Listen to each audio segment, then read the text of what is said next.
8. Rich Dad Poor Dad by Robert T. Kiyosaki. Chapter number 3. Lesson number 2. पैसे की समझ क्यों सिखाई जानी चाहिए। 1990 में मेरे सबसे अच्छे दोस्त माइक ने अपने डैडी का लंबा चौड़ा कारोबार संभाल लिया है और उसे अपने डैडी से ज्यादा कामयाबी मिल रही है।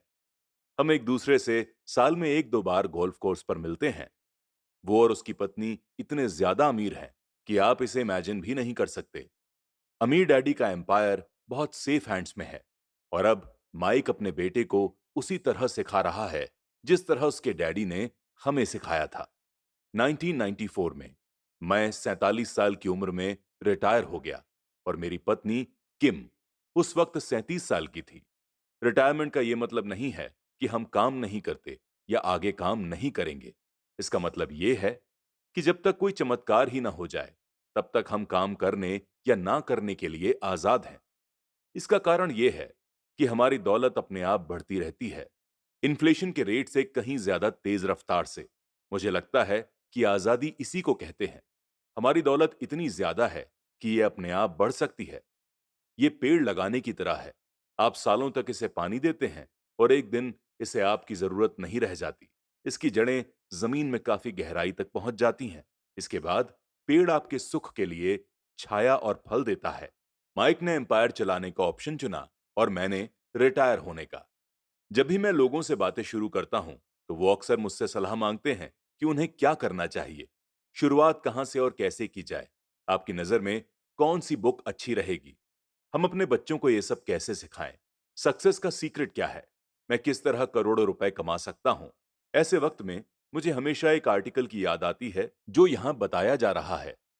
1923 में हमारे सबसे महान नेता और सबसे अमीर बिजनेसमैन शिकागो में एजवाटर बीच पर इकट्ठे हुए। ये लोग बहुत मशहूर थे। चार्ल्स श्वाब सबसे बड़ी स्टील कंपनी के मालिक थे। सैमुअल इंसुल दुनिया की सबसे बड़ी यूटिलिटी के अध्यक्ष थे। हॉवर्ड हॉब्सन सबसे बड़ी गैस कंपनी के मुखिया थे। आइवर क्रूजर दुनिया की सबसे बड़ी कंपनीज में से एक इंटरनेशनल मैच कंपनी के अध्यक्ष थे। Leon Fraser Bank of International Settlements के अध्यक्ष थे।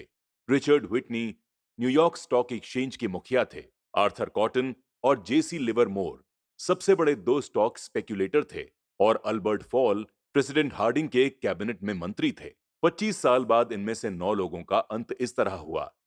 श्वाब 5 साल तक कर्ज में डूबे रहने के बाद गरीबी में मरे। इंसुल की मौत विदेश में दिवालियेपन की हालत में हुई। क्रूजर और कॉटन भी गरीबी में मरे। हॉब्सन पागल हो गए। व्हिटनी और अल्बर्ट फॉल उस समय जेल से रिहा हुए थे। फ्रेजर और लिवरमोर आत्महत्या कर चुके थे। शायद कोई भी ठीक से यह नहीं बता सकता कि इन लोगों के साथ ऐसा क्यों हुआ। यह 1923 की बात है। हम इतना अंदाजा तो लगा सकते हैं कि यह 1929 के मार्केट क्रैश और बड़ी आर्थिक मंदी के ठीक पहले का समय था। मंदी का इन लोगों पर निश्चित रूप से बहुत ज्यादा असर हुआ होगा। देखने वाली बात यह है, आज हम इन लोगों से ज्यादा मुश्किल समय में जी रहे हैं। चेंजेस ज्यादा तेजी से हो रहे हैं और पूरी दुनिया में हो रहे हैं।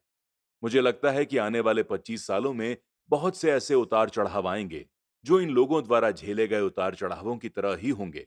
मुझे ये चिंता है कि बहुत से लोग सिर्फ पैसे पर अपना ध्यान लगाए बैठे हैं और अपनी सबसे बड़ी दौलत पर ध्यान नहीं दे रहे, जिसका नाम है एजुकेशन। अगर लोग लचीले होने, दिमाग खुला रखने और सीखने के लिए तैयार रहें, तो इन चेंजेस के बावजूद वो बहुत अमीर बन सकते हैं। अगर लोग ये सोचेंगे कि पैसा ही उनकी प्रॉब्लम्स को सुलझा सकता है, तो ऐसे लोगों के लिए आगे आने वाला समय बहुत परेशानी से भरा होगा। बुद्धि से समस्याएं सुलझती हैं और पैसा आता है। अगर आपके पास पैसे की समझ नहीं है, तो पैसा चाहे आ भी जाए, पर ज्यादा देर तक नहीं टिकता। ज्यादातर लोग जिंदगी भर ये नहीं समझ पाते कि असल बात ये नहीं है कि आप कितना पैसा कमा पाते हैं, बल्कि ये है कि आप कितना पैसा रख पाते हैं। हमने लॉटरी जीतने वाले उन गरीब लोगों की कहानियां सुनी हैं जो अचानक अमीर बन जाते हैं, लेकिन कुछ समय बाद वो फिर से गरीब हो जाते हैं। ये लोग लाखों करोड़ों जीतते हैं, फिर भी लौट कर वहीं आ जाते हैं जहां से इन्होंने शुरू किया था। आपने उन प्रोफेशनल एथलीट्स की कहानियां भी पढ़ी होंगी जो 24 साल की उम्र में हर साल करोड़ों डॉलर कमाते हैं और 34 साल की उम्र में उन्हें पुल के नीचे सोना पड़ता है। आज के ही अखबार में एक युवा बास्केटबॉल खिलाड़ी की खबर छपी है जो 1 साल पहले करोड़ों का मालिक था। आज वो ये शिकायत करता फिर रहा है कि उसके दोस्तों, वकीलों और अकाउंटेंट्स ने उसके पैसे हड़प लिए और इसी वजह से आज उसे बहुत कम मजदूरी पर कार धोने का काम करना पड़ रहा है। वो सिर्फ 29 साल का है। उसे कार धोने के काम से भी निकाल दिया गया। उसकी वजह ये थी कि उसने कार साफ करते समय अपनी चैंपियनशिप रिंग उतारने से मना कर दिया और इसीलिए उसकी खबर अखबार में छप गई। वो अपने निकाले जाने का विरोध कर रहा है और कहता है कि ये भेदभाव है। अंगूठी ही तो उसकी महान जिंदगी की इकलौती निशानी है।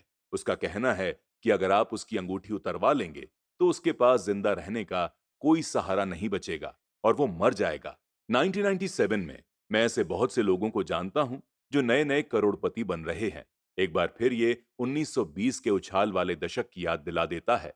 हालांकि मैं खुश हूं कि इतने ज्यादा लोग अमीर बनते जा रहे हैं, लेकिन मैं उन्हें वार्निंग देना चाहता हूं कि लंबे समय में ये इंपॉर्टेंट नहीं है कि आपने कितना पैसा कमाया, बल्कि इंपॉर्टेंट ये है कि आपने कितना पैसा रखा और आपने कितनी पीढ़ियों तक उस पैसे को सहेजा। तो जब लोग मुझसे पूछते हैं कि हम किस तरह शुरू करें या मुझे बताइए कि जल्दी से अमीर कैसे बना जा सकता है, तो वो मेरे जवाब से बहुत निराश होते हैं।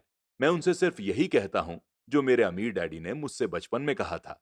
अगर तुम अमीर बनना चाहते हो तो तुम्हारे पास पैसे की समझ होनी चाहिए। जब भी मैं अमीर डैडी से मिलता था, ये विचार मेरे दिमाग में हर बार ठोका जाता था। जैसे मैंने कहा, मेरे पढ़े लिखे डैडी हमेशा किताबें पढ़ने के फायदे बताते रहते थे। दूसरी तरफ मेरे अमीर डैडी फाइनेंशियल एजुकेशन या पैसे की समझ डेवलप करने पर जोर देते थे।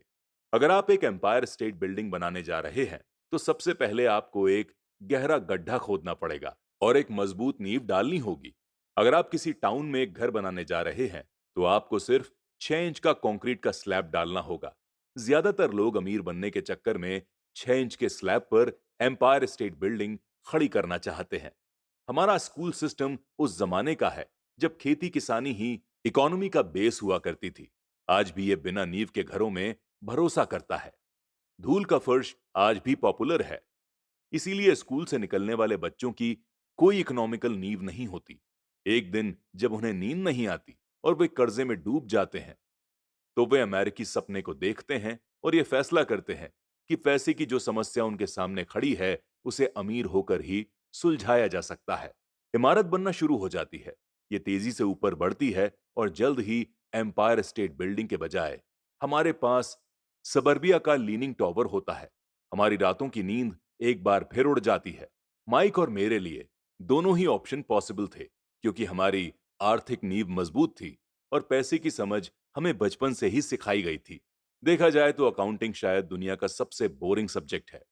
ये बहुत उलझन भरा सब्जेक्ट भी है, लेकिन अगर आप लंबे समय तक अमीर बने रहना चाहते हैं तो ये सबसे इंपॉर्टेंट सब्जेक्ट भी है। सवाल ये है कि आप इस बोरिंग और उलझन भरे विषय को अपने बच्चे को किस तरह सिखा सकते हैं। इस सवाल का जवाब है इसे आसान बनाकर। पहले इसे तस्वीरों के जरिए सिखाएं। अमीर डैडी ने माइक और मेरे लिए एक मजबूत आर्थिक नींव डाली थी।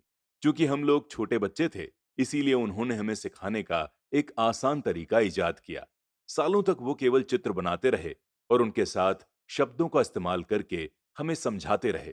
जब माइक और मैंने उन आसान डायग्राम्स की मदद से इकोनॉमिक्स की वोकैबुलरी और पैसे के खेल को समझ लिया, तो इसके कई सालों बाद अमीर डैडी ने नंबर्स को जोड़ना शुरू किया। आज माइक को जितने अकाउंटिंग एनालिसिस की जरूरत है, वो उससे भी कहीं महीन और कॉम्प्लेक्स एनालिसिस कर सकता है। उसके पास 10 अरब डॉलर का एम्पायर है। मैं इतना ज्यादा कॉम्प्लेक्स एनालिसिस नहीं करता क्योंकि मेरा एम्पायर छोटा है, लेकिन हम दोनों की ही नींव आसान नींव थी। आगे इस बुक में मैं आपके सामने वही आसान से चित्र खींचने की कोशिश करूंगा जो माइक के डैडी ने हमारे लिए खींचे थे। हालांकि वे आसान हैं, लेकिन इन चित्रों के सहारे उन्होंने दो छोटे बच्चों को ठोस और गहरी नींव पर दौलत का बड़ा महल बनाना सिखाया। पहला नियम, आपको संपत्ति यानी एसेट्स और दायित्व यानी लायबिलिटीज का अंतर पता होना चाहिए और हमेशा संपत्ति ही खरीदनी चाहिए। अगर आप अमीर बनना चाहते हैं तो आपको बस इतना ही जानने की जरूरत है। ये पहला नियम है। यही इकलौता नियम है। ये बहुत आसान लगता है, लेकिन ज्यादातर लोगों को ये पता ही नहीं है कि ये नियम कितना इंपॉर्टेंट है।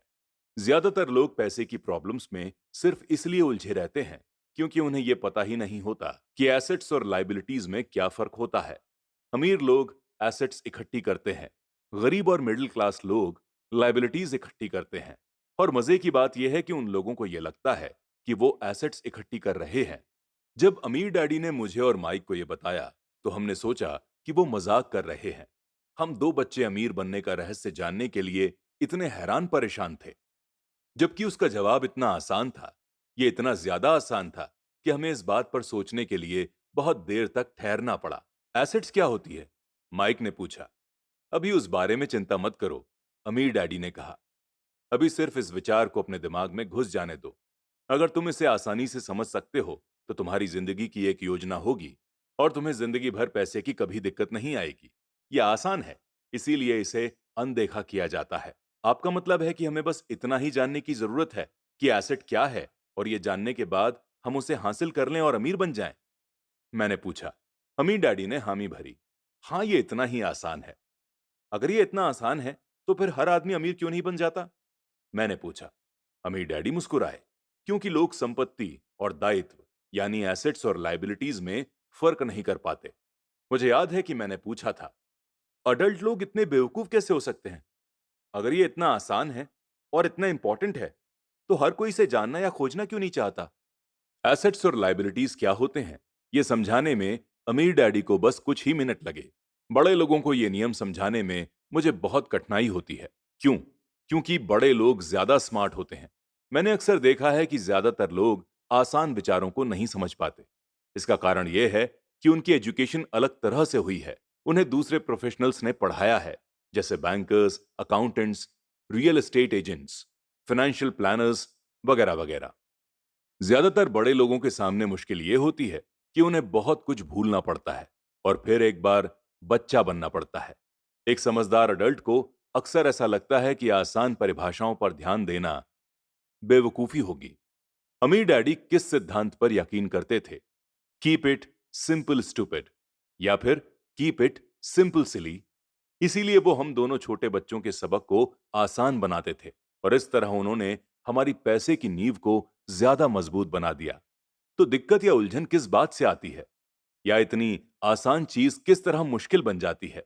कोई ऐसी एसेट क्यों खरीदता है जो असल में लाइबिलिटी होती है? हमारी बेसिक एजुकेशन में मिलता है।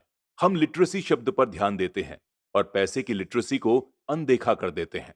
कोई भी चीज एसेट है या लाइबिलिटी, ये कैसे पता चलेगा?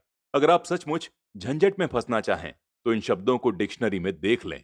मैं जानता हूं कि वहां दी हुई डेफिनेशंस किसी अकाउंटेंट को अच्छी लगती होंगी, लेकिन दिक्कत यह है कि आम आदमी उन्हें पूरी तरह से नहीं समझ पाता। फिर भी हम वयस्क लोग ये मानने में अपनी तौहीन समझते हैं कि कोई चीज हमें समझ में नहीं आ रही। छोटे बच्चों को समझाते समय अमीर डैडी ने एक बार कहा था, एसेट्स को शब्दों के नहीं, नंबर्स के द्वारा पढ़ा जाता है।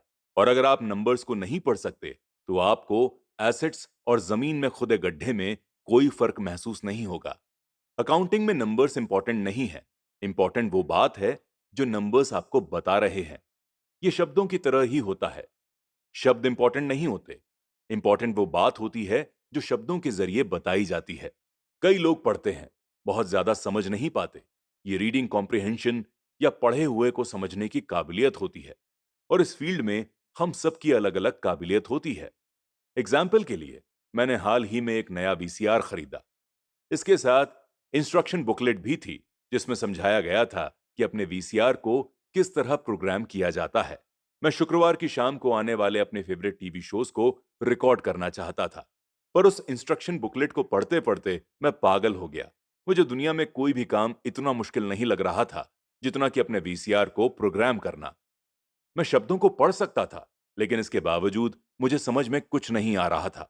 मुझे शब्दों को पहचानने में ए मिल रहा था, लेकिन उन्हें समझने में एफ मिल रहा था।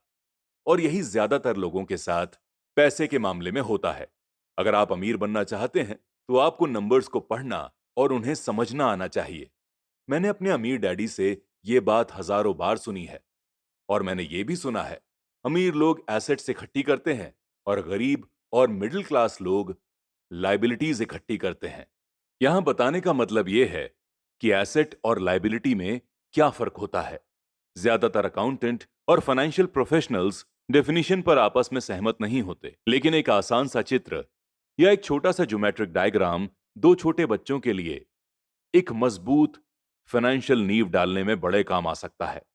बहुत छोटे बच्चों को सिखाने के हिसाब से अमीर डैडी ने हर चीज को बहुत आसान बनाए रखा, और जहां तक बन पड़ा उन्होंने चित्र या डायग्राम्स यूज किए, शब्दों को कम से कम यूज किया, और नंबर्स का तो कई सालों तक इस्तेमाल ही नहीं किया। एक इनकम स्टेटमेंट होता है, जिसे अक्सर लाभ और हानि का स्टेटमेंट भी कहा जाता है। यह आमदनी और खर्च बताता है, आने वाला पैसा और जाने वाला पैसा। इसके अलावा एक बैलेंस शीट होती है। इसे इसलिए यह कहा जाता है क्योंकि इसमें एसेट्स और लायबिलिटीज को एक साथ मिलाकर देखा जाता है, यानी उन्हें बैलेंस किया जाता है। कुछ लोग जिनमें पैसे की समझ नहीं होती और बैलेंस शीट के बीच के रिलेशन को नहीं जानते, जबकि ये जानना बहुत जरूरी है। पैसे की तंगी की असली वजह यह होती है कि लोग एसेट्स और लायबिलिटीज के बीच के अंतर को ठीक से समझ नहीं पाते। अक्सर इन दोनों शब्दों की डेफिनेशंस भी समस्या यानी प्रॉब्लम खड़ी कर देती हैं। अगर आपको दुविधा में पढ़ना अच्छा लगता है तो आप डिक्शनरी उठाकर उसमें एसेट्स और लायबिलिटी शब्दों का मतलब देख लें। अब इन डेफिनेशंस का मतलब अकाउंटेंट को तो अच्छी तरह समझ में आ सकता है, लेकिन आम आदमी के लिए यह वैसी ही बात हो गई जैसे डेफिनेशन का मतलब किसी मैंडरिन जैसी विदेशी भाषा में लिख दिया गया हो। आप डेफिनेशन में लिखे हुए शब्दों को तो पढ़ सकते हैं, लेकिन उन्हें अच्छी तरह समझना कठिन होता है। इसीलिए जैसा मैंने पहले कहा था, मेरे अमीर डैडी ने हमेशा दोनों छोटे बच्चों को यह आसान भाषा सिखाई। एसेट वो होती है जो आपकी जेब में पैसा डालती है। अच्छी, आसान और यूजफुल डेफिनेशन। एसेट वो चीज है जो मेरी जेब में पैसे डालती है। लायबिलिटी वो चीज है जो मेरी जेब से पैसे निकालती है। एक्चुअली आपको इतना ही आसान जानने की जरूरत है। अगर आप अमीर बनना चाहते हैं तो आप जिंदगी भर एसेट्स खरीदते रहिए। अगर आप गरीब या मिडिल क्लास बनना चाहते हैं तो आप लायबिलिटीज खरीदते रहिए। इनके बीच के फर्क को न जानने से ज्यादातर लोग जीवन भर पैसे की तंगी से परेशान रहते हैं। पैसे के लिए आदमी इसलिए परेशान होता है क्योंकि वो ना तो शब्दों को समझ पाता है और ना ही नंबर्स को। जिन लोगों के सामने पैसे की मुश्किलें आ रही हैं, उन्हें यह समझ लेना चाहिए कि शब्दों या अंकों में ऐसा कुछ है जिसे वो पढ़ नहीं पा रहे हैं। कोई चीज ठीक से उनकी समझ में नहीं आ रही है। अमीर लोग इसलिए अमीर होते हैं क्योंकि इस मामले में वे पैसे की तंगी से परेशान लोगों से ज्यादा समझदार होते हैं। तो अगर आप अमीर बनना चाहते हैं और अपनी दौलत को बनाए रखना चाहते हैं तो पैसे की लिटरेसी और समझदारी बहुत ज्यादा इंपॉर्टेंट है, शब्दों में भी और नंबर्स में भी। ध्यान रखिए, सिर्फ नंबर्स से पूरी बात समझ में नहीं आती और सिर्फ शब्दों से भी पूरी बात समझ में नहीं आती है। इंपॉर्टेंस तो पूरी कहानी की होती है। किसी भी फाइनेंशियल रिपोर्ट में नंबर्स को पढ़ना प्लॉट या कहानी ढूंढने की तरह होता है। पैसा कहां जा रहा है, इस बात की कहानी। 80% परिवारों की पैसे की कहानी यह होती है कि वो अमीर बनने के लिए कड़ी मेहनत करते जाते हैं। इसका कारण यह नहीं है कि वो पैसा नहीं कमाते। असली कारण यह है कि वो जिंदगी भर एसेट्स की जगह लाइबिलिटी खरीदते हैं। एग्जाम्पल के तौर पर, एक गरीब आदमी या घर पर रहने वाले नौजवान का कैश फ्लो पैटर्न समझते हैं। इसके साथ ही किसी मिडिल क्लास आदमी का कैश फ्लो पैटर्न और किसी अमीर आदमी का कैश फ्लो पैटर्न भी समझेंगे। हम में से हर एक को जिंदा रहने के लिए खर्च करना पड़ता है। हम सभी को रोटी, कपड़े और मकान की जरूरत होती है। समझाने का मतलब यह है कि गरीब, मिडिल क्लास और अमीर आदमी की जिंदगियों में पैसा किस तरह आता जाता है। कैश फ्लो पूरी कहानी बता देता है। इस कहानी में यह बताया जाता है कि वो आदमी अपने पैसे का किस तरह इस्तेमाल करता है। एक बार पैसा हाथ में आ जाने के बाद वो उस पैसे का क्या करता है। मैंने अपनी कहानी अमेरिका के सबसे अमीर व्यक्तियों से इसलिए शुरू की ताकि मैं ये बता सकूं कि इतने सारे लोगों की सोच में कहां गलती होती है। गलती ये होती है कि वो ये मानते हैं कि पैसे से सारी प्रॉब्लम्स दूर हो जाती हैं। इसीलिए जब लोग मुझे फटाफट अमीर बनने के नुस्खे पूछते हैं तो मैं कांप जाता हूं, या ये कि उन्हें कहां से शुरू करना चाहिए। मैं अक्सर सुनता हूं, मैं कर्ज में हूं इसीलिए मुझे और ज्यादा पैसे कमाने चाहिए। लेकिन यह देखने में आया है कि ज्यादा पैसे से प्रॉब्लम सॉल्व नहीं होती। सच कहा जाए तो इससे प्रॉब्लम और ज्यादा बढ़ सकती है। पैसा हमारी इंसानी कमजोरियों को अक्सर ज्यादा उभार देता है। पैसा अक्सर हमारे ऐसे पहलू पर रोशनी डालता है जिसके बारे में हम अनजान रहते हैं। इसीलिए अगर किसी आदमी को अचानक बहुत सी दौलत मिल जाए, जैसे एंसेस्ट्रल प्रॉपर्टी, सैलरी इंक्रीमेंट या उसकी लॉटरी लग जाए, तो पैसा मिलने के कुछ समय बाद वो अपने पुराने हाल में पहुंच जाता है, और कई बार तो उससे भी बुरे हाल में। पैसा आपके दिमाग में चल रहे कैश फ्लो पैटर्न को उजागर करता है, और ये पैटर्न ऐसा है कि अपनी पूरी कमाई खर्च करनी है तो इस बात की बहुत संभावना है कि आपकी आमदनी बढ़ेगी, तो आपका खर्च अपने आप बढ़ जाएगा। इसीलिए ये कहावत सही है, मूर्खों और उनके पैसों से शानदार दावतें होती हैं। मैंने ये कई बार कहा है कि हम स्कूल इसलिए जाते हैं ताकि हम एजुकेशनल और प्रोफेशनल काबिलियत को हासिल कर सकें। निश्चित रूप से ये दोनों बहुत ही इंपॉर्टेंट हैं। हमारी प्रोफेशनल स्किल्स के कारण ही हम पैसा बनाना सीखते हैं। 1960 के डिकेड में जब मैं हाई स्कूल में था, ये माना जाता था कि अगर कोई पढ़ने लिखने में अच्छा है तो वो होनहार स्टूडेंट आगे जाकर डॉक्टर बनेगा।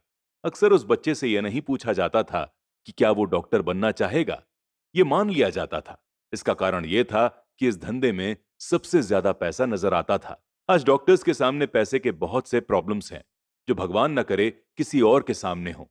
इंश्योरेंस कंपनीज इस प्रोफेशन पर काबू किए हुए हैं, सरकार भी दखल दे रही है, और अदालतों में मुआवजे के केस दायर हो रहे हैं।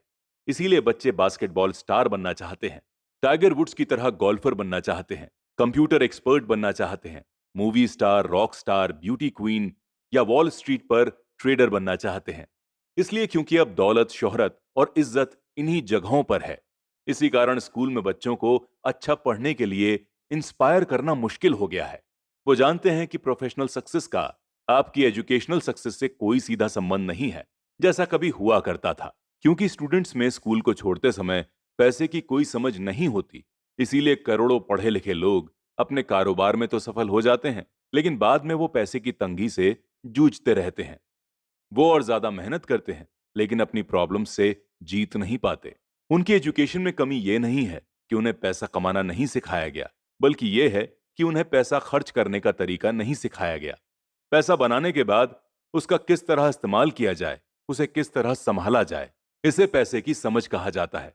पैसा एक बार कमाने के बाद उसका क्या किया जाए, इसे अपने पास कितने लंबे समय तक रोका जाए, और अपने पैसे से कड़ी मेहनत कैसे करवाई जाए, ज्यादातर लोग ये नहीं बता पाते कि उनकी पैसे की तंगी का कारण क्या है। ऐसा इसलिए होता है क्योंकि उनमें कैश फ्लो की समझ नहीं होती। कोई आदमी बहुत पढ़ा लिखा हो सकता है, अपने कारोबार में सफल हो सकता है, लेकिन हो सकता है कि उसमें पैसे की बिल्कुल भी समझ ना हो। ऐसे लोग अक्सर जरूरत से ज्यादा कड़ी मेहनत करते हैं, क्योंकि उन्होंने कड़ी मेहनत करना तो सीखा है, लेकिन पैसे से अपने लिए कड़ी मेहनत करवाना नहीं सीखा। ये कहानी बताती है कि पैसे का सुख भरा सपना किस तरह दुख भरे सपने में बदल जाता है। कड़ी मेहनत करने वाले लोगों की फिल्मी कहानी एक घिसे पिटे ढर्रे पर चलती है। हाल में शादीशुदा, खुश, बहुत पढ़े लिखे पति पत्नी साथ साथ किराए के मकान में रहने लगते हैं। जल्द ही उन्हें यह लगने लगता है कि वो पैसा बचा रहे हैं, क्योंकि दो लोगों के साथ साथ रहने का खर्च भी लगभग उतना ही होता है जितना कि अकेले आदमी का। प्रॉब्लम यह है कि जिस अपार्टमेंट में वो रहते हैं वो छोटा है। वो अपने सपनों का घर खरीदने के लिए पैसे बचाने लगते हैं ताकि वो बच्चे पैदा कर सकें। अब उनके पास दो सैलरीज होती हैं और वो अपने करियर पर ज्यादा ध्यान देने लगते हैं। उनकी इनकम बढ़ने लगती है, लेकिन जैसे जैसे उनकी सैलरी या उनकी इनकम बढ़ने लगती है, उनके खर्चे भी बढ़ने लगते हैं। ज्यादातर लोगों के लिए पहले नंबर का खर्च होता है टैक्स। कई लोग सोचते हैं इनकम टैक्स, लेकिन ज्यादातर लोगों के लिए सबसे बड़ा टैक्स होता है सोशल सिक्योरिटी टैक्स। एम्प्लॉइज को ऐसा लगता है कि social security tax Medicare tax को मिलाकर कुल टैक्स लगभग 7.5 मेडिकेयर टैक्स को मिलाकर कुल टैक्स लगभग 7.5% के करीब होता है, लेकिन हकीकत में ये 15% होता है, क्योंकि आपके बॉस को भी सोशल सिक्योरिटी की उतनी ही रकम मिलानी पड़ती है। मुद्दे की बात यह है कि ये वो पैसा है जो आपका बॉस आपको नहीं दे सकता। इससे भी बड़ी बात यह है कि आपको अपनी सैलरी में से कटे सोशल सिक्योरिटी टैक्स की रकम पर इनकम टैक्स भी देना होता है, और ये एक ऐसी आमदनी होती है जो आपके हाथ में नहीं आई है, बल्कि सीधे ही सोशल सिक्योरिटी में चली गई है। फिर लाइबिलिटीज बढ़ने लगती हैं। इसे समझाने का सबसे अच्छा तरीका यह है कि हम वापस यंग हस्बैंड वाइफ की कहानी की तरफ चलें। उनकी आमदनी बढ़ने के कारण वो फैसला करते हैं कि अब वो किराए के मकान में नहीं रहेंगे, बल्कि अपने सपनों का घर खरीद लेंगे। जब वो अपने घर में पहुंच जाते हैं तो उन पर एक नए टैक्स का बोझ आ जाता है, जिसे प्रॉपर्टी टैक्स कहा जाता है। फिर वो लोग एक नई कार खरीदते हैं, नया फर्नीचर और नया सामान खरीदते हैं। ताकि उनका घर आलीशान लगे। अचानक वो अपने सपने से जागते हैं और देखते हैं कि उनकी लाइबिलिटीज का कॉलम बढ़ गया है। वो कर्जे में हैं और उन्हें बहुत से मॉर्टगेज डेट्स और क्रेडिट कार्ड के बिल चुकाने हैं। अब वो एक रैट रेस में फंस चुके हैं। एक बच्चा पैदा हो जाता है, वो और कड़ी मेहनत करते हैं। प्रोसेस फिर दोहराई जाती है। ज्यादा पैसा आता है, उस पर ज्यादा टैक्स लगता है, जिसे ब्रैकेट क्रीप भी कहा जाता है। तभी उनके पास कुरियर से एक और क्रेडिट कार्ड आ जाता है। वो उसका इस्तेमाल करते हैं, वो खत्म हो जाता है। तभी एक लोन कंपनी का आदमी आकर उन्हें बताता है कि उनकी सबसे बड़ी एसेट, उनके घर की कीमत बढ़ गई है। कंपनी उन्हें एक बिल कंसोलिडेशन लोन देने का ऑफर करती है, क्योंकि उनकी क्रेडिट बहुत अच्छी है। कंपनी उन्हें यह भी बताती है कि समझदारी इसी में होगी कि वे अपने ऊंचे इंटरेस्ट रेट पर लिए गए कंज्यूमर लोन को उनके क्रेडिट कार्ड से चुका दें, और इसके अलावा उनके घर पर लगने वाले इंटरेस्ट से उन्हें टैक्स में छूट भी मिलेगी। वो ऐसा ही करते हैं और ज्यादा इंटरेस्ट रेट वाले क्रेडिट कार्ड का भुगतान कर देते हैं। इसके बाद वो राहत की सांस लेते हैं। उन्होंने क्रेडिट कार्ड का हिसाब साफ कर दिया है। अब उन्होंने अपने पर्सनल लोन को होम लोन में बदल दिया है। उनका पेमेंट भी कम हो जाता है, क्योंकि उन्होंने अपने कर्ज को 30 साल की ईएमआईज में चुकाना है। प्रॉब्लम से निपटने का यही स्मार्ट तरीका है। उनके पड़ोसी आते हैं और उन्हें शॉपिंग पर चलने का न्योता देते हैं। मेमोरियल डे की सेल लगी हुई है, यही तो मौका है कुछ पैसे बचाने का। वो अपने आप से कहते हैं, मैं कुछ नहीं खरीदूंगा, मैं तो सिर्फ देखने जा रहा हूं। लेकिन अगर कोई चीज जम जाए तो उसे खरीदने की उम्मीद में वो अपने क्रेडिट कार्ड को ले जाना नहीं भूलते। मैं ऐसे यंग कपल्स से अक्सर टकराता रहता हूं। उनके नाम बदलते रहते हैं, लेकिन उनकी पैसे की तंगी एक सी रहती है। वो मेरी चर्चाओं में ये सुनने के लिए आते हैं कि मैं इस बारे में क्या कहता हूं। वो मुझसे पूछते हैं, क्या आप हमें बता सकते हैं कि और ज्यादा पैसा कैसे कमाया जा सकता है? उनकी खर्चीली आदतों ने उन्हें और ज्यादा कमाने के लिए मजबूर कर दिया है। वो इतना भी नहीं जानते कि दरअसल समस्या पैसे कमाने की नहीं है, पैसा सही तरह से खर्च करने की है। और यही पैसे की तंगी का कारण है। ये समस्या इसलिए पैदा होती है क्योंकि उनमें पैसे की समझ नहीं होती। ये समस्या इसलिए और भी भयानक हो जाती है क्योंकि वो एसेट्स और लाइबिलिटीज के फर्क को नहीं समझ पाते। मेरा मानना है कि ज्यादा पैसे से शायद ही कभी किसी की पैसे की समस्या सुलझती है। समस्याएं समझदारी से सुलझती हैं। मेरा एक दोस्त बार बार कर्ज में फंसे लोगों को यही सलाह देता है, अगर आपको लगता है कि आपने अपने आप को किसी गड्ढे में गिरा लिया है तो गड्ढा खोदना बंद कर दो। मेरे डैडी बचपन में हमें बताया करते थे कि जापानी 3 ताकतों को मानते थे: तलवार की ताकत, रत्नों की ताकत, रत्नों यानी जवाहरात की ताकत, और दर्पण यानी मिरर की ताकत। तलवार हथियारों की ताकत का प्रतीक थी। अमेरिका ने हथियारों पर खरबों डॉलर खर्च कर दिए और इसी कारण वो आज विश्व में सबसे ताकतवर देश है। रत्न पैसे की ताकत का प्रतीक है। इस कहावत में कुछ तो सच्चाई है। ये गोल्डन रूल याद रखो, जिसके पास गोल्ड है वही रूल बनाता है। दर्पण यानी मिरर आत्मज्ञान का प्रतीक है। जापानी दंत कथा के अनुसार यह आत्मज्ञान इन तीनों में सबसे कीमती चीज थी। गरीब और मिडिल क्लास लोग अक्सर धन की ताकत से नियंत्रित होते हैं।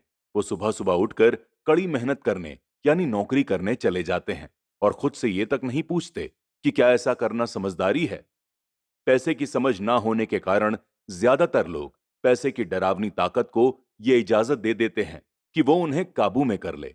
पैसे की ताकत उनके विरोध में इस्तेमाल होती है। अगर वो दर्पण यानी आईने की ताकत का इस्तेमाल करते तो वो खुद से ये सवाल पूछते, क्या इसमें ईमानदारी है? बहुत बार अपनी अंदरूनी समझदारी पर भरोसा करने के बजाय लोग भीड़ के साथ साथ चलने लगते हैं। वो कोई काम इसलिए करते हैं क्योंकि सभी लोग ऐसा करते हैं। वो सवाल पूछने के बजाय नकल करने लगते हैं। अक्सर वो नासमझी के कारण वही दोहराते हैं जो उन्हें सिखाया गया है। इस तरह के विचार कि आपका घर आपकी सबसे बड़ी पूंजी है, आपका घर आपका सबसे बड़ा निवेश यानी इन्वेस्टमेंट है। अगर आप ज्यादा कर्ज लेते हैं तो आपको टैक्स में ज्यादा छूट मिलेगी। सुरक्षित नौकरी यानी सिक्योर जॉब खोजो। गलतियां मत करो, खतरे मत उठाओ। ऐसा कहा जाता है कि ज्यादातर लोगों के लिए मौत से भी डरावनी चीज होती है भीड़ के सामने बोलने का डर। साइकोलॉजिस्ट कहते हैं कि ज्यादातर लोग किसी पब्लिक प्लेटफॉर्म पर बोलने से इसलिए डरते हैं क्योंकि उन्हें यह डर होता है कि उनकी बुराई होगी, लोग बाग उनकी हंसी उड़ाएंगे, वो अकेले रह जाएंगे, सबसे कट जाएंगे और बिरादरी से अलग थलग कर दिए जाएंगे। सबसे अलग होने का डर या अकेले रह जाने का डर ही सबसे बड़ा कारण है जिस वजह से ज्यादातर लोग अपनी समस्या हल करने के लिए नए तरीके नहीं ढूंढते। इसीलिए मेरे पढ़े लिखे डैडी कहा करते थे कि जापानी लोग मिरर की ताकत को सबसे ज्यादा इंपॉर्टेंस देते थे, क्योंकि जब इंसान मिरर में खुद को देखता है तभी उसे सच्चाई का पता चलता है। और ज्यादातर लोग खतरे मत उठाओ इसलिए कहते हैं क्योंकि वो खुद डरे हुए होते हैं। ये किसी भी चीज के बारे में कहा जा सकता है, जैसे खेल में, रिलेशनशिप्स में, करियर में और पैसे के मामले में। इसी समाज से कट जाने के डर के कारण लोग लीक पर चलते हैं और समाज के एक्सेप्टेड नॉर्म्स या पॉपुलर चॉइसेस के खिलाफ नहीं जाते। आपका घर एक एसेट है, बिल कंसोलिडेशन लोन लो और कर्ज से बाहर निकल जाओ। कड़ी मेहनत करो, प्रमोशन का सवाल है, एक दिन मैं वाइस प्रेसिडेंट बन जाऊंगा। पैसे बचाओ, जब मेरी सैलरी बढ़ेगी तो मैं एक बड़ा घर खरीद लूंगा। म्यूचुअल फंड सेफ हैं। टिकल मी एल्मो डॉल्स अभी स्टॉक में नहीं है, लेकिन मेरे पास एक डॉल रखी हुई है जो दूसरा कस्टमर अब तक लेने नहीं आया है। भीड़ के साथ चलने और पड़ोसियों के ऐशो आराम की नकल करने के कारण पैसे की बहुत सारी प्रॉब्लम्स पैदा होती हैं। कई बार हम सभी को दर्पण में देखने की जरूरत होती है और हमें अपने डर के बजाय अपनी अंदरूनी समझदारी से सोचना चाहिए। जब माइक और मैं 16 साल के हुए तो हमें स्कूल में प्रॉब्लम्स आने लगी थी। हम बुरे बच्चे नहीं थे, हम केवल अपने आप को भीड़ से अलग कर रहे थे। स्कूल के बाद और शनिवार रविवार को हम माइक के डैडी के लिए काम करते थे। माइक और मैं अक्सर घंटों तक उसके डैडी के साथ बैठे रहते थे जब वे अपने बैंकर्स, वकील, अकाउंटेंट, ब्रोकर्स, इन्वेस्टर्स, मैनेजर्स और एम्प्लॉयज के साथ चर्चा करते थे। माइक के डैडी ने 13 साल की उम्र में स्कूल छोड़ दिया था और अब वो पढ़े लिखे लोगों को रास्ता दिखा रहे थे, उन्हें ऑर्डर्स और इंस्ट्रक्शंस दे रहे थे, उनसे सवाल पूछ रहे थे। पढ़े लिखे लोग उनकी एक आवाज पर दौड़े चले आते थे और उनके गुस्से से डरते थे। ये आदमी कभी भीड़ के साथ नहीं चला। इस आदमी ने खुद के दम पर सोचा और फैसले किए। उन्हें इन शब्दों से चिढ़ होती थी, हमें इस तरह से इसलिए करना पड़ेगा क्योंकि सभी लोग इसी तरह से करते हैं। वो ये नहीं हो सकता से बहुत चिढ़ते थे।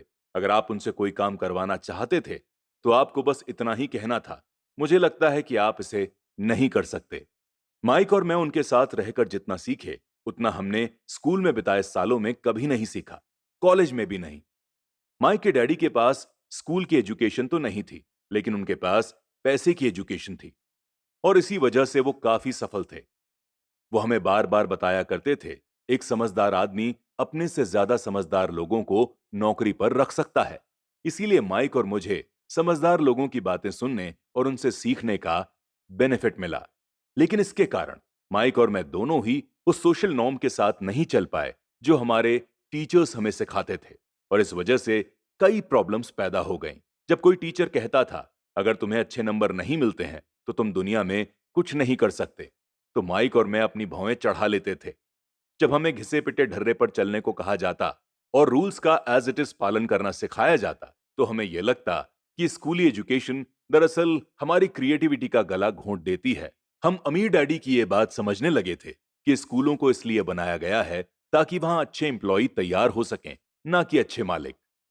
कभी कभार माइक और मैं टीचर से पूछते थे कि हम जो पढ़ रहे हैं उसकी असली जिंदगी में क्या इंपॉर्टेंस है, या कि हमें पैसे के बारे में क्यों नहीं पढ़ाया जाता। दूसरे सवाल का हमें अक्सर यह जवाब मिलता था कि पैसा इंपॉर्टेंट नहीं है और अगर हम अच्छी पढ़ाई करेंगे तो पैसा अपने आप मिलने लगेगा। हम पैसे की ताकत के बारे में जितना ज्यादा जानते जाते थे, अपने टीचर्स और अपने क्लासमेट से उतना ही दूर होते जाते थे। मेरे पढ़े लिखे डैडी ने कभी मुझ पर अच्छे नंबरों के लिए दबाव नहीं डाला। मुझे इस बात पर हैरत होती है कि उन्होंने ऐसा क्यों नहीं किया, लेकिन हम लोगों में पैसे को लेकर अक्सर वाद विवाद होने लगे थे। जब मैं 16 साल का हुआ तो मेरी पैसे की बुनियाद मेरे मम्मी डैडी से अच्छी हो चुकी थी। मैं हिसाब किताब रख सकता था। मैं tax accountants, corporate attorney, banker, real estate brokers, investors वगैरह की बातें सुनता था। मेरे डैडी टीचर्स से बातें करते थे। एक दिन मेरे डैडी मुझे बता रहे थे कि हमारा घर हमारे लिए सबसे बड़ा इन्वेस्टमेंट क्यों है। इस बात को लेकर हम लोगों में बहस हो गई जब मैंने उन्हें यह बताया कि घर हमारे लिए एक अच्छा निवेश क्यों नहीं है। इस बात से ये साफ है कि अपने अपने घरों को लेकर मेरे अमीर डैडी और मेरे गरीब डैडी के विचारों में कितना अंतर था। एक डैडी के हिसाब से उनका घर एक एसेट था, जबकि दूसरे डैडी के हिसाब से ये एक लायबिलिटी थी। मुझे याद है, मैंने अपने डैडी को कैश फ्लो के बारे में समझाने की कोशिश की थी। मैंने उन्हें यह भी बताया था कि घर के साथ साथ उससे जुड़े कुछ दीगर खर्च भी बढ़ जाते हैं। एक ज्यादा बड़े घर का मतलब था और ज्यादा खर्च, और इसका मतलब यह था कि कैश फ्लो खर्च के कॉलम से होकर गुजरता रहेगा। आज भी लोग बाग मुझसे इस बात पर बहस करते हैं कि उनका घर एसेट क्यों नहीं होता। मैं जानता हूं कि बहुत से लोगों के लिए खुद का घर उनका सबसे बड़ा सपना होता है, और इसीलिए वो इसे अपना सबसे बड़ा इन्वेस्टमेंट मानते हैं। अपने घर के मालिक होने से ज्यादा अच्छा कुछ भी नहीं है। मैं इस पॉपुलर नोशन को देखने का एक और नजरिया सुझाना चाहता हूं। अगर मैं और मेरी पत्नी एक ज्यादा बड़ा और आलीशान मकान खरीदने की बात सोचते हैं, तो हम जानते हैं कि ये एक संपत्ति नहीं होगी, बल्कि एक दायित्व होगा, यानी लायबिलिटी, क्योंकि इससे हमारी जेब से पैसा निकल जाएगा। तो ये रहा मेरा तर्क। हालांकि ज्यादातर लोग मुझसे सहमत नहीं होंगे, क्योंकि घर लेना एक इमोशनल डिसीजन होता है, और जब पैसे का सवाल आता है, तो अक्सर इमोशंस पैसे की समझ को हरा देते हैं। मुझे अपने पर्सनल तजुर्बे से यह पता है कि पैसा हर फैसले को इमोशनल बना देता है।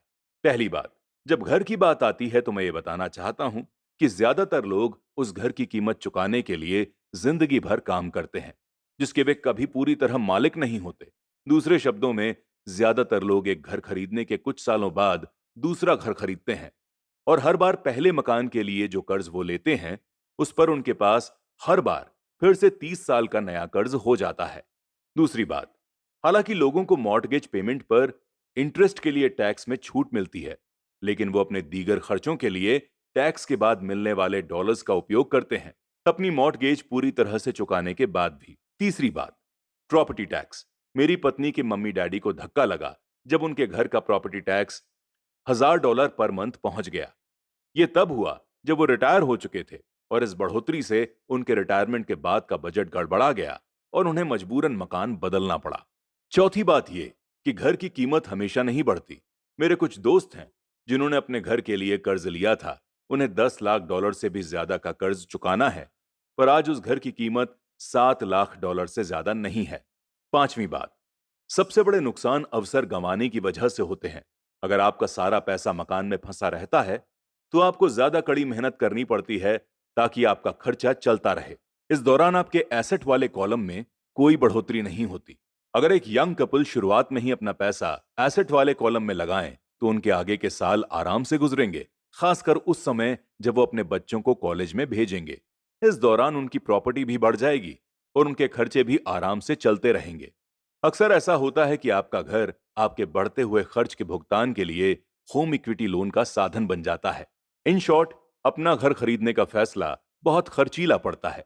इसके बजाय बेहतर यह होगा कि जल्द ही इन्वेस्टमेंट पोर्टफोलियो बना लिया जाए। किसी आदमी पर इसका असर कम से कम 3 तरह से पड़ता है। पहला, समय की बर्बादी, क्योंकि इस दौरान दूसरे एसेट्स का प्राइस बढ़ गया होता। नंबर 2, एक्स्ट्रा कैपिटल की बर्बादी, जिसे दोबारा इन्वेस्ट किया जा सकता था, जबकि घर खरीदने के बाद आपको घर से सीधे जुड़े बहुत से खर्च उठाने पड़ते हैं। नंबर 3, एजुकेशन की बर्बादी। अक्सर ऐसा होता है कि लोग ये मानते हैं कि उनके एसेट वाले कॉलम में उनका घर, बचत और रिटायरमेंट प्लान आते हैं। इन्वेस्ट करने के लिए पैसा नहीं होता, इसलिए वो बिल्कुल भी इन्वेस्ट नहीं कर पाते। इस कारण उन्हें इन्वेस्टमेंट का अनुभव कभी नहीं मिल पाता। ज्यादातर लोग कभी एक समझदार इन्वेस्टर नहीं बन पाते, और सबसे बढ़िया इन्वेस्टमेंट सामान्य तौर पर सबसे पहले समझदार इन्वेस्टर्स को बेचे जाते हैं, जो बाद में उन्हें सुरक्षित खेलने वाले लोगों को बेचते हैं। मेरे पढ़े लिखे डैडी का फाइनेंशियल स्टेटमेंट रैट रेस में फंसे व्यक्ति का सबसे अच्छा एग्जाम्पल है। उनके खर्च हमेशा उनकी आमदनी से ज्यादा होते थे, इसीलिए उन्हें एसेट्स में निवेश करने का मौका ही नहीं मिलता था। इसका नतीजा ये होता था कि उनकी लायबिलिटीज जैसे मॉर्टगेज और क्रेडिट कार्ड के कर्ज उनके एसेट्स से कहीं ज्यादा होते थे। दूसरी तरफ मेरे अमीर डैडी का फाइनेंशियल स्टेटमेंट ये बताता था कि वो जी जान लगाकर निवेश कर रहे थे, और उन्होंने अपनी लायबिलिटीज को कम से कम पर रखा था। मेरे अमीर डैडी के फाइनेंशियल स्टेटमेंट से यह भी पता चलता है कि अमीर लोग और ज्यादा अमीर क्यों बनते हैं। एसेट वाले कॉलम से इतनी ज्यादा आमदनी होती है कि खर्च आराम से चल जाता है, और कुछ पैसा बच भी जाता है। इस बचे हुए पैसे को एक बार फिर से एसेट वाले कॉलम में दोबारा इन्वेस्ट कर दिया जाता है। एसेट वाला कॉलम बढ़ता रहता है और इससे होने वाली आमदनी भी बढ़ती जाती है। नतीजा यह होता है, अमीर लोग और ज्यादा अमीर होते जाते हैं। वहीं मिडिल क्लास लोग हमेशा पैसे की तंगी से जूझते रहते हैं। उनकी मेन इनकम सैलरी से होती है और जैसे जैसे उनकी सैलरी बढ़ती है, उनके टैक्स भी बढ़ते जाते हैं। इसके साथ ही इनकम बढ़ने पर उनके खर्च भी बढ़ जाते हैं। इसीलिए इसे रैट रेस कहा जाता है। ये लोग मानते हैं कि इनका घर इनकी मूल संपत्ति है और इसीलिए ये आमदनी दिलाने वाली संपत्ति में निवेश ही नहीं करते। आज की कर्जदार सोसाइटी दो बातें मानती है। पहली ये कि खुद का घर एक इन्वेस्टमेंट होता है और दूसरी ये कि सैलरी बढ़ने पर खर्च भी बढ़ना चाहिए या ज्यादा बड़ा घर खरीद लेना चाहिए। बढ़ते हुए खर्च के कारण परिवार ज्यादा कर्ज में फंस जाते हैं और उन्हें पैसे की और ज्यादा तंगी का सामना करना पड़ता है।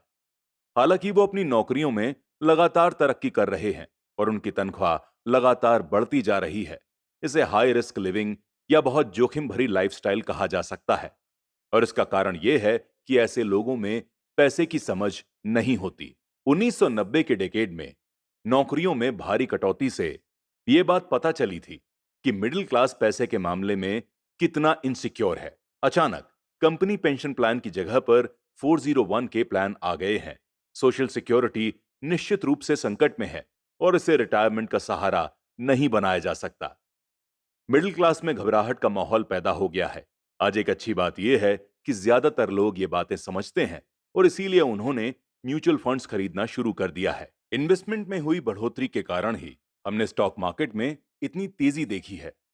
आज मिडिल क्लास की बढ़ती मांग को पूरा करने के लिए नए नए म्यूचुअल फंड्स बनते जा रहे हैं। म्यूचुअल फंड इसलिए पॉपुलर हैं क्योंकि वो सिक्योरिटी के सिंबल बन चुके हैं। औसत म्यूचुअल फंड खरीदने वाले आदमी नौकरी में, टैक्स और मॉर्टगेज चुकाने में, अपने बच्चों की कॉलेज फीस के लिए पैसे बचाने में और अपने क्रेडिट कार्ड का हिसाब साफ करने में बहुत ज्यादा व्यस्त हैं। उनके पास इतना समय नहीं है कि वो इन्वेस्टमेंट करने की कला सीख सकें। इसीलिए वो म्यूचुअल फंड के मैनेजर की काबिलियत पर भरोसा करते हैं। साथ ही चूंकि म्यूचुअल फंड कई तरह के इन्वेस्टमेंट करता है, इसीलिए उन्हें ऐसा लगता है कि उनका पैसा ज्यादा सेफ है क्योंकि ये कई टुकड़ों में बंट गया है या डाइवर्सिफाई हो गया है। पढ़े लिखे मिडिल क्लास का यह समूह म्यूचुअल फंड ब्रोकर्स और फाइनेंशियल प्लानर्स के डाइवर्सिफाई सिद्धांत को सही मानता है। सेफ रहो, जोखिम से बचो। असली प्रॉब्लम यह है कि पैसे की समझ ना होने के कारण एवरेज मिडिल क्लास लोग खतरों का सामना करते हैं। उनके सेफ खेलने का असल कारण यह होता है कि उनके पास पैसे की तंगी होती है। उनकी बैलेंस शीट में बैलेंस नहीं होता। उनका एसेट वाला कॉलम तो खाली रहता है जहां से आमदनी आती है, जबकि उनकी लायबिलिटीज वाला कॉलम पूरा भरा रहता है। आमतौर पर उनकी इनकम का इकलौता साधन उनकी सैलरी होती है। उनकी लाइफस्टाइल पूरी तरह से उनके बॉस पर डिपेंड होती है और जब सचमुच जिंदगी में एक बार आने वाला मौका आता है, तो ये लोग उस मौके का फायदा नहीं उठा पाते क्योंकि वो इतनी कड़ी मेहनत कर रहे हैं। इसीलिए वो सुरक्षित खेल खेलते हैं और सबसे ज्यादा टैक्स चुकाते हैं और कर्ज के बोझ से दबे रहते हैं। जैसा मैंने इस चैप्टर के शुरू में कहा था, सबसे इंपॉर्टेंट रूल यह है कि एसेट और लायबिलिटी के बीच के अंतर को पहचाना जाए। एक बार आप इनमें फर्क समझ लें, इसके बाद आप इनकम देने वाली एसेट्स खरीदने की लगातार कोशिश करते रहें। यह अमीर बनने की राह पर चलने का सबसे बढ़िया तरीका है। इसे करते रहें और आपका एसेट वाला कॉलम बढ़ता रहेगा। अपनी लायबिलिटीज और खर्च को कम करने की कोशिश भी करते रहें। इससे पैसा आपके एसेट वाले कॉलम में आता रहेगा। साथ ही आपका एसेट वाला कॉलम इतना ज्यादा मजबूत हो जाएगा कि आप और ज्यादा रिस्क वाले इन्वेस्टमेंट कर पाएंगे। ऐसे इन्वेस्टमेंट जिसमें 100% से लेकर इन्फिनिटी तक फायदा हो सकता है। ऐसे इन्वेस्टमेंट जिनमें $5,000 की रकम जल्द ही $10 लाख या इससे ज्यादा हो सकती है।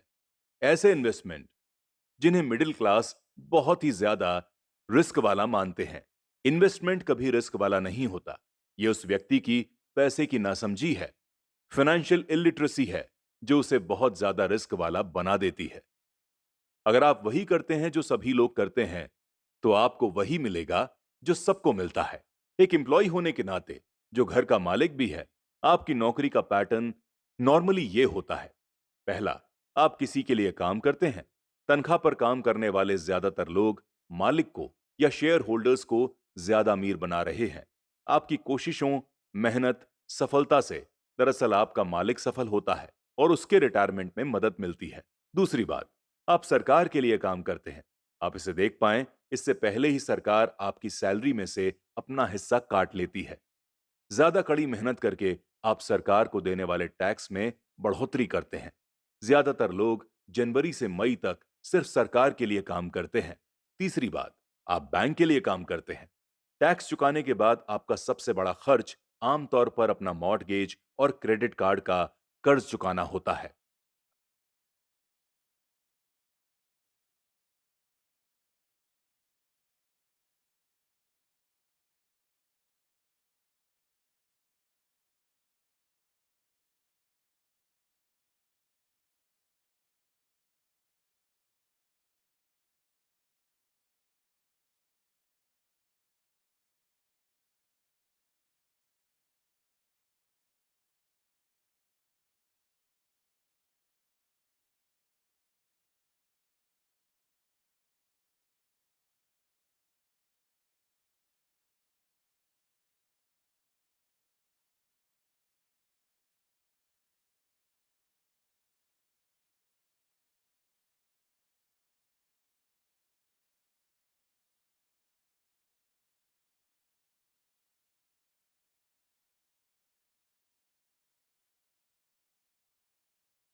अगर आप सिर्फ ज्यादा कड़ी मेहनत से काम करते जाएं, तो समस्या यह है कि तीनों ही मामलों में आपकी ज्यादा मेहनत से किसी और को ज्यादा फायदा मिलता है।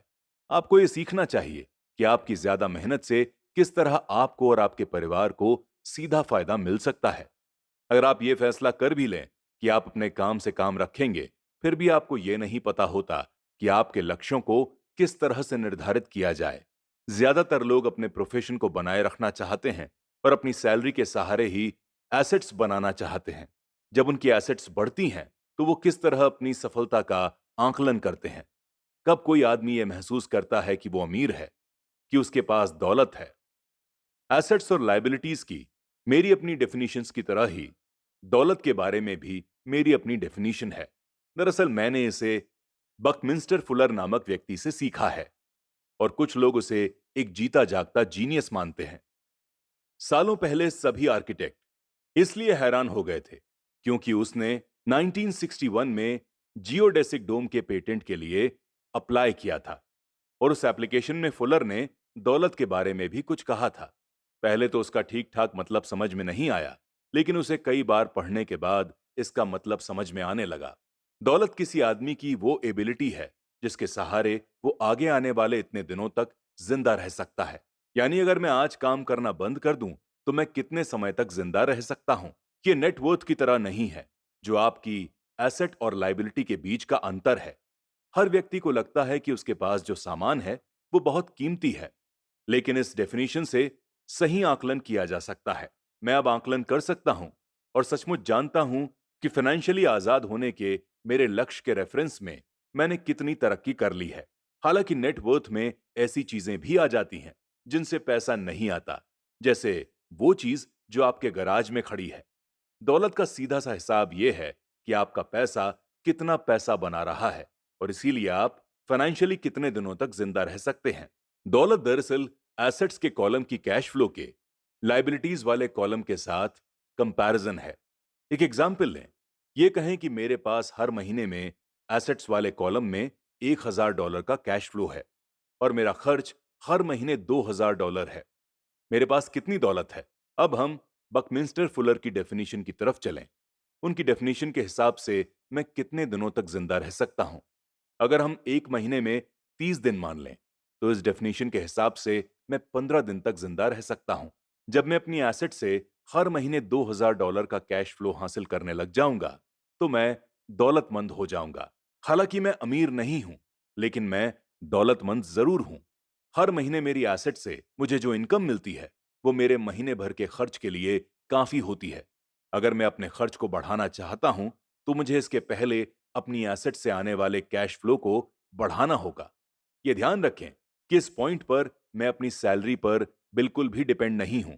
मैंने एसेट वाले कॉलम को भरने में जी तोड़ कोशिश की थी और मैं इसमें सफल भी हुआ, जिसके कारण आज मैं फाइनेंशियली इंडिपेंडेंट हो गया हूं। अगर आज अपनी नौकरी छोड़ भी दूं, तो मेरी एसेट से इतना कैश फ्लो आता रहेगा कि मेरा खर्च आसानी से चलता रहेगा। मेरा अगला लक्ष्य ये होगा कि मेरी एसेट से आने वाले एक्स्ट्रा कैश फ्लो को फिर से एसेट वाले कॉलम में इन्वेस्ट कर दिया जाए। मेरे एसेट वाले कॉलम में जितना ज्यादा पैसा आता है, मेरा एसेट वाला कॉलम उतना ही बढ़ता रहता है। मेरे एसेट वाला कॉलम जितना ज्यादा बढ़ता है, वहां से उतना ही ज्यादा कैश फ्लो आता है। और जब तक मैं अपने खर्च को आने वाले कैश फ्लो से कम करता हूं, तब तक मैं ज्यादा अमीर बनता रहूंगा। और ध्यान देने वाली बात यह है कि मेरी आमदनी शारीरिक मेहनत से नहीं, बल्कि दूसरे जरियों से हो रही है। जब तक री इन्वेस्टमेंट की यह प्रोसेस चलती रहती है, मैं अमीर बनने की राह पर तेजी से चलता रहूंगा। अमीरी की असली डेफिनेशन देखने वाले की निगाह में होती है। आप कभी ज्यादा अमीर नहीं हो सकते। इस आसान सबक को याद रखें। अमीर एसेट्स खरीदते हैं, गरीब केवल खर्च करते हैं। मिडिल क्लास लाइबिलिटीज खरीदते हैं, लेकिन ये सोचते हैं कि वो एसेट्स खरीद रहे हैं। तो किस तरह मैंने अपने काम से काम रखा? इस सवाल का जवाब क्या है? मैकडॉनल्ड्स के मालिक की बात सुने और चलिए चलते हैं अगले लेसन की ओर। चैप्टर 4, सबक 3, अपने काम से काम रखो।